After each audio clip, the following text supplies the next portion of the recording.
The night sky stretches endlessly above the African desert. Drums echo faintly in the distance as the camera glides across shifting dunes under a silver moon. A narrator's voice rises, deep and steady.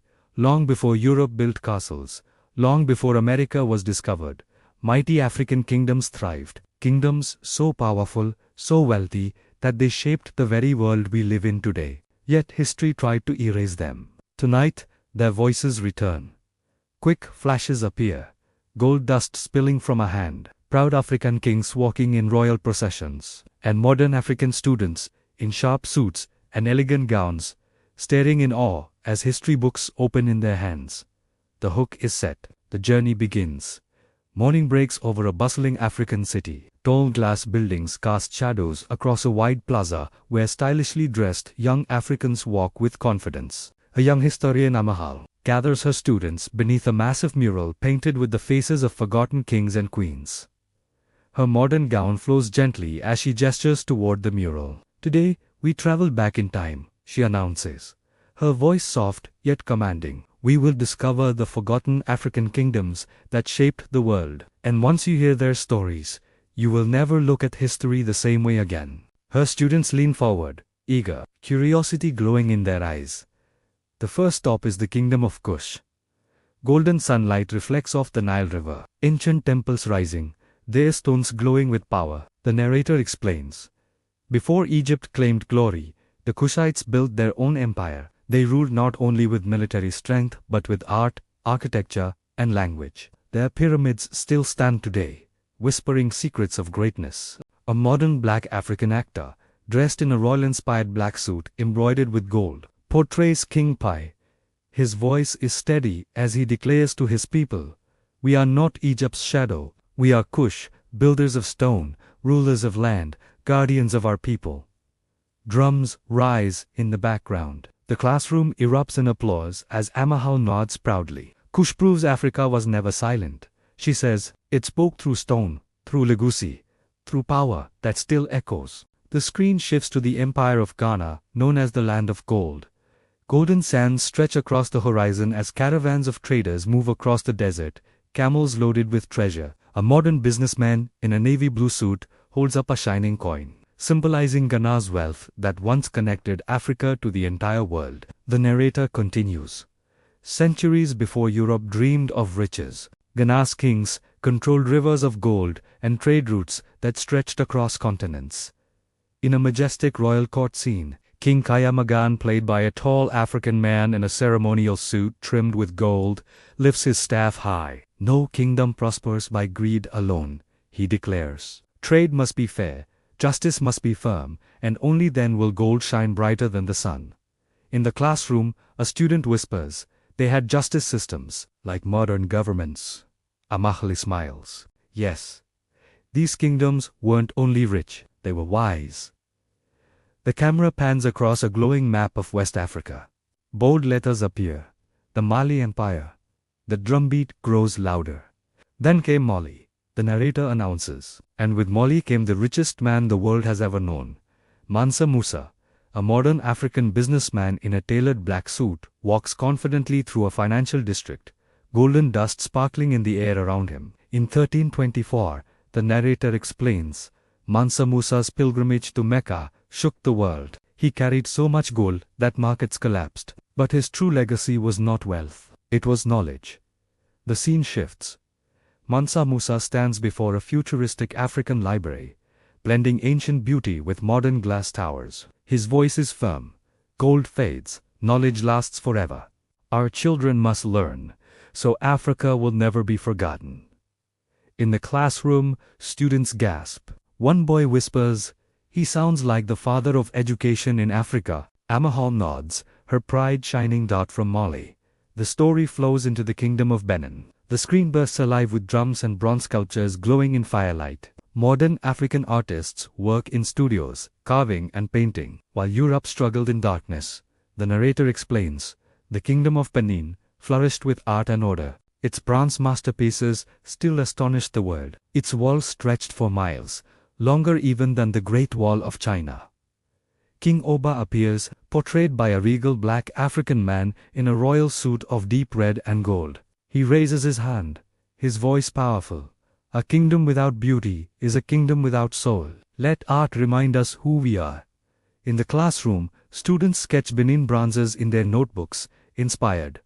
The final act brings us to Great Zimbabwe. A sweeping drone shot reveals stone ruins glowing in sunset, blending into futuristic African skylines. Great Zimbabwe, the narrator says, proved African architects were masters. Their stone walls rose without cement, yet they still stand centuries later. Colonizers once claimed Africans could not have built this, but the stones speak the truth.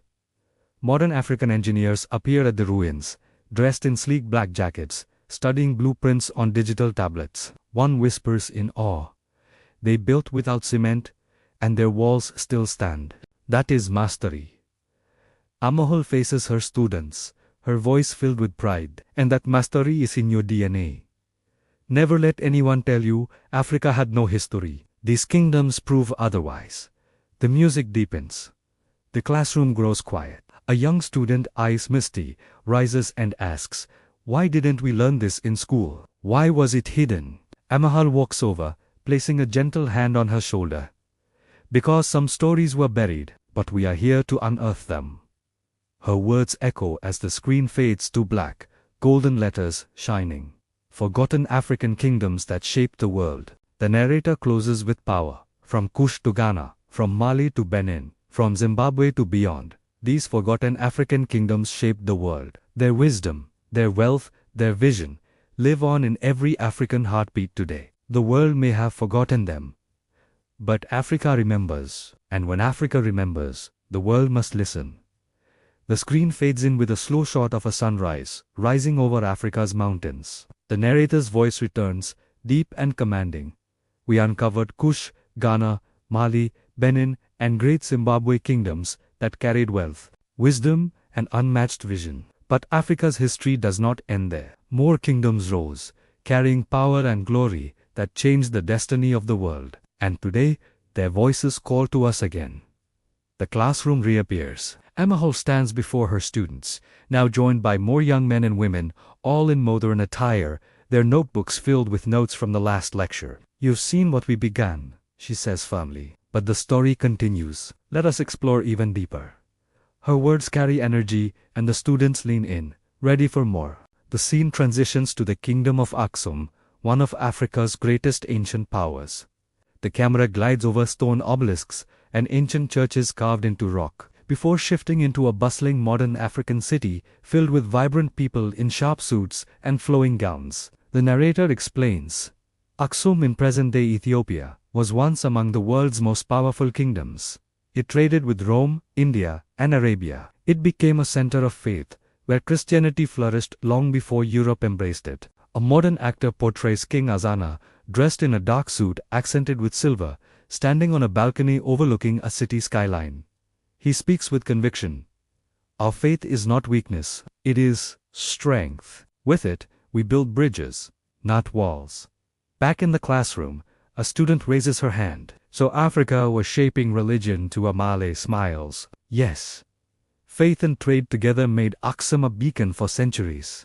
The story flows to the Kanem-Bornu Empire. The desert wind blows across endless sands, and caravans appear with soldiers guarding merchants. The narrator's voice deepens. Kanem-Bornu thrived for nearly 1,000 years in Central Africa. Its rulers controlled trade routes.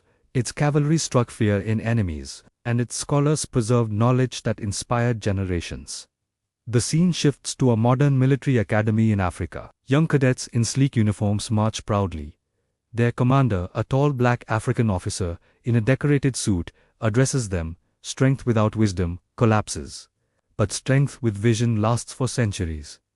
His words echo the empire's legacy. The camera then turns toward the Swahili coast. Ocean waves crash against the shore.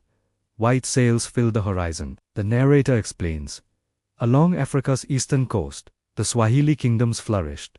They were traders, sailors, diplomats. Their cities, Kilwa, Mombasa, Zanzibar, glowed with mosques, palaces, and markets rich with ivory, gold, and spices. They spoke Swahili, a language born from African roots and global exchange, still alive today. A modern African woman, dressed in a flowing gown, walks along the coast holding a tablet that displays maps of ancient trade routes. She turns to the camera. These kingdoms prove Africa was not isolated. Africa was connected, alive, and global, long before colonization. The scene shifts dramatically to the Congo Kingdom. The camera pans across lush forests and rivers glimmering in sunlight. The narrator speaks with gravity. The Kingdom of Congo, in Central Africa, was powerful and advanced, with a centralized government, noble courts, and art that stunned visitors. But when Europeans arrived, this kingdom faced both alliance and betrayal. It fought, adapted, and endured. A modern black African king, wearing a fitted royal jacket embroidered with silver, appears in a throne room. His voice is calm yet sharp. We welcomed outsiders as friends. Some betrayed us, yet we remained Congo. Strong, unbroken. Amahul pauses in the classroom, her expression serious. These kingdoms remind us, Africa's story is not only glory, it is also resilience in the face of betrayal. The students nod slowly, emotion heavy on their faces. The camera transitions once more, this time to the Ashanti Empire. Golden stools and rich textiles glow in the firelight. Drums pound as warriors march. The narrator continues. The Ashanti Empire of West Africa was built on unity. Its golden stools symbolized the soul of the nation. No ruler sat upon it. It belonged to the people, to the spirit of the Ashanti themselves. A modern African leader, in a stylish dark green suit, lifts a symbolic golden stool before a cheering crowd. Power does not belong to one man. It belongs to the people. Always. Back in the classroom, a student whispers, "They sound more democratic than some governments today." Amahal nods, her eyes gleaming. Exactly. Africa carried ideas of governance and shared power long before the modern world claimed them. The music swells as the narrator speaks again. From Aksum's faith to Kanambornu's warriors. From the Swahili coast's trade to Congo's resilience. From Ashanti's unity to the brilliance of countless others. These kingdoms remind us of Africa's unshakable power. The classroom grows quiet as one student stands, his voice trembling. Why don't we see these stories on the news? Why aren't these in every history book? Amahul walks closer, her modern gown flowing softly. Because history was written by those who wanted Africa forgotten. But Africa's truth is too powerful to stay buried. Her voice deepens with emotion. And now, it is our responsibility to tell these stories.